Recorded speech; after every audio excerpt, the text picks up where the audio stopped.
Hi all, இன்னைக்கு நம்ம தவளை அடை அதாச்சும் அடை தோசை எப்படி செய்யலாம் பார்க்கலாம் வாங்க. இதுக்கு தேவையான இன்க்ரீடியன்ஸ்லாம் நான் லிஸ்ட் பண்ணியிருக்கேன். ஃபர்ஸ்ட் நான் வந்துட்டு ரைஸ் 1 1/2 கிளாஸ் எடுத்துக்கிறேன்.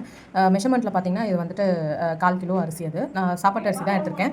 இட்லி அரிசி இருந்ததுனா கூட நீங்கள் இட்லி அரிசி எடுத்துக்கலாம், இல்லை ரேஷன் அரிசி இருந்ததுனால எடுத்துக்கலாம். ஸோ இது நல்லா வாஷ் பண்ணி எடுத்துக்கோங்க. இது கூடவே வந்துட்டு 1/2 கிளாஸ் வந்துட்டு துவரம்பருப்பு, 1/2 கிளாஸ் வந்துட்டு கடலைப்பருப்பு, இதுவும் நல்லா வாஷ் பண்ணி எடுத்து வச்சுக்கலாம். 2 ஸ்பூன் வந்து உளுந்து எதுக்கு போடுறோம்னா வந்து சாஃப்ட்னஸ்க்காக போடுறோம்.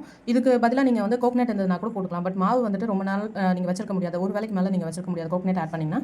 ஸோ உளுந்து ஆட் பண்ணிக்கிறதே பெட்டர். ஃபர்ஸ்ட் நம்ம பருப்பு அரைச்சி எடுத்துக்கலாம். இது கூடவே வந்துட்டு நான் 2 ஸ்பூன் அளவுக்கு பெருஞ்சீரகம், 3 காஞ்ச மிளகா, அப்புறம் ஒரு கட்டி பூண்டு ஃபுல்லாக உரிச்சு நான் இதில் ஆட் பண்ணிக்கிறேன். ஸோ இது நல்லா எல்லாம் வந்துட்டு நைஸாக அரைச்சி எடுத்து வச்சுக்கலாம் தனியாக. அந்த அரிசி வந்து அடுத்தது அரைச்சிக்கலாம். அரிசி வந்து பார்த்தீங்கன்னா கொஞ்சம் ரவை பதத்துக்கு, அதாவது கொரகொரப்பாக அரைக்கணும். ரொம்ப கொரகொரப்பாகவும் இருக்கக்கூடாது, ரொம்ப நைஸாகவும் இருக்கக்கூடாது. ஸோ இது எல்லாத்தையும் ஒன்றா மிக்ஸ் பண்ணிவிட்டு வானலில் எண்ணெய் ஊற்றிட்டு கடுகு தாளிச்சிட்டு அது கூடவே கருவேப்பிலை, ஒரு பெரிய வெங்காயம் புதுசாக கட் பண்ணது, இது எல்லாத்தையும் நல்லா வதக்கி இந்த மாவு கூடவே ஆட் பண்ணிக்கிறேன். ஸோ இது எல்லாமே கேஸ்டபிள் ஐட்டம், பருப்பு அதெல்லாம் அப்படின்றதுனால நான் கொஞ்சமாக வந்துட்டு பெருங்காயத்தூள் இதில் ஆட் பண்ணிக்கிறேன். ஸோ அவ்வளோதான். கொத்தமல்லி தலை தூவிட்டு வேணுன்ற அளவுக்கு தண்ணி ஊற்றிட்டு நம்ம நல்லா மெலிசாக ஊற்றிட்டு 2 பக்கமும் நல்லா வேக வச்சு திருப்பி எடுத்துக்கிட்டோம்னா அடை ரெடி ஆயிடுச்சு. ட்ரை பண்ணி பாருங்கள்.